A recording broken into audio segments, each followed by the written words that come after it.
মেয়েটি বললে, আমি বিষ খাবো স্যার, আমার আর ইচ্ছে করছে না বাঁচতে। আমি শুধালাম, কি হয়েছে তোমার? সাত সকালে এসব কি বলছো তুমি?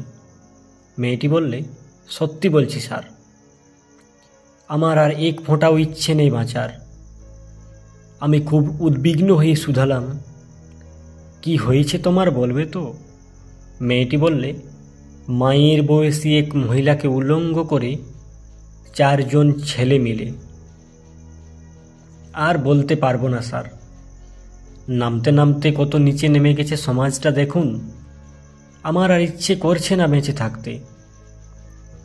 যেখানে মানুষে বেঁচে থাকার জায়গা নেই, সেখানে শুধু মেয়ে হয়ে বেঁচে থাকতে আর একটুই ইচ্ছে করছে না আমার।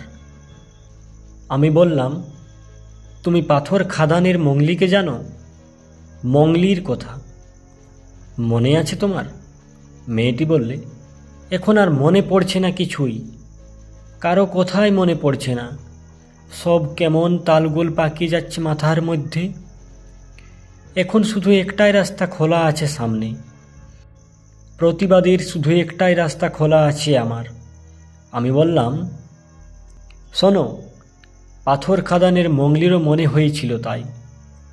পাহাড়ি নদীর জলে ডুবে বাঁচার যত স্বাদ আহ্লাদ সব এক নিমেষে নিঃশেষ করে দিতে চেয়েছিল সে, পারেনি। তাকে থামিয়ে দিয়েছিল নদী।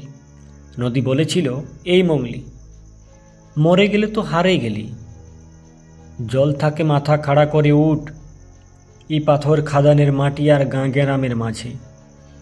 বাবু আর বেনিয়াদে বেউসার ফান থাকে। আরো হাজার হাজার লাখো লাখো মংলিকে পাহারা দিবার লাগে। তীর কাঁড় আর টাঙ্গিয়াতে সর্দারের পাড়া তুই যা। রুখে দাঁড়া মংলি, রুখে দাঁড়া।